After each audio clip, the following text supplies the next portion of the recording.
Hey everyone, book 37 is called The War Between the Twins, where we learn Sweet Valley Middle School. Sweet Valley Middle School can support 3 student newspapers. Seriously, how big is the student body at this school? So, the cover art is fine. It very clearly shows what's going on in the book, and it is super obvious which twin is which. Although I'm kind of surprised Elizabeth's hair is not in a ponytail. I love Jessica's acid-washed mom jeans. That is quintessential 80s. And the tagline tells us the twins are fighting mad at each other. So why are they so mad? Jessica has finally put pencil to paper and written an article about the unicorns for the 6th grade paper. Elizabeth has promised to run this, but oh no, Coach Castle broke his leg, so they have to publish that story, and Jessica's unicorn story is just going to have to wait for the next episode. But that is not okay with Jessica. In fact, it is so not okay that she's going to start her own paper. And not only is she doing this, she's getting, this book is ridiculous, she's getting all the unicorns to help out as well.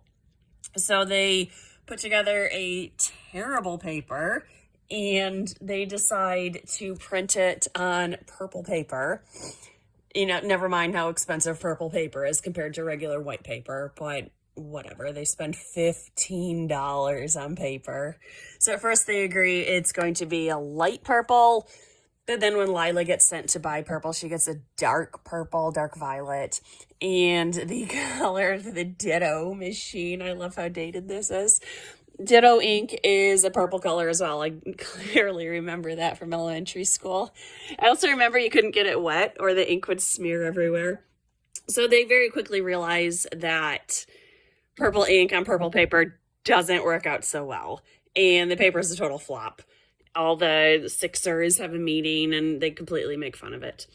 But, you know, Jessica cannot be deterred by this. It's not even that she's so interested in media or journalism. She just wants to show Elizabeth that she can write an interesting newspaper. So what's interesting is at no point does anyone mention the existence of the 7th and 8th grade newspaper. That one just doesn't exist anymore. But the 6th grade is so significant that they need to have both the Sixers and the unicorn news. So seriously, who's reading this crap? In the next issue, Lila had gotten a form response letter from the Donnie Diamond fan club. And right away, I don't like him because his name reminds me of Dustin Diamond.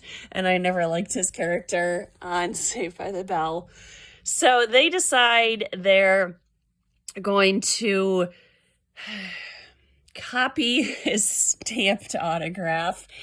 They're going to do a 1980s version of a Photoshop with him. And they're going to do a Dear Donnie question and answer. And really, they're making up questions that they already know all of the answers.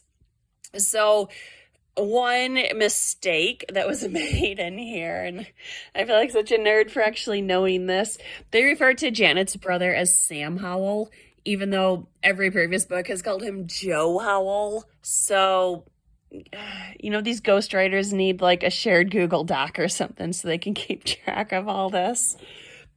But eventually the gym teacher calls Jessica into the office and she wants to know, you know, how do you know so much about Donnie? Did you actually meet him? And whatever. So I have issues here.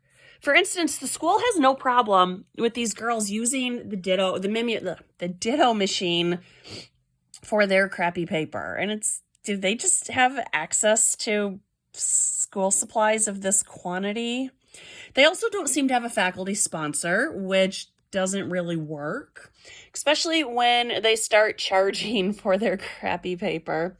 They charge 15 cents, which makes no sense whatsoever. Either knock it down to a dime or round it up to a quarter, but keep it 1 coin.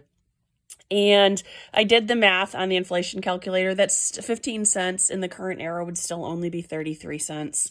So why bother? But if they're charging money, it seems they really doubly should have a faculty advisor. But no one has any issue. They're just randomly charging money for using school supplies without paying for them.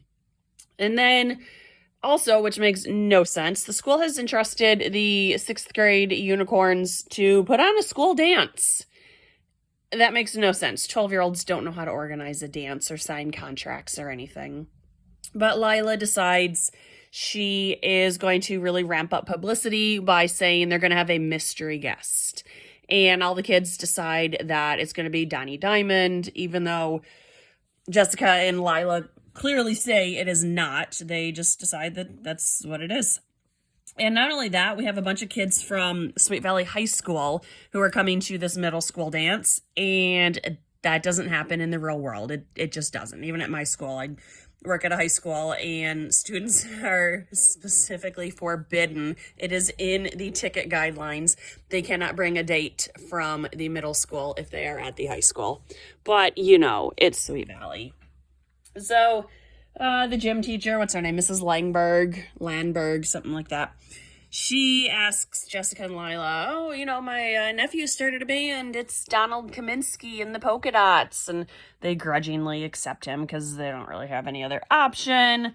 And wouldn't you know, he's actually Donnie Diamond. What an amazing coincidence.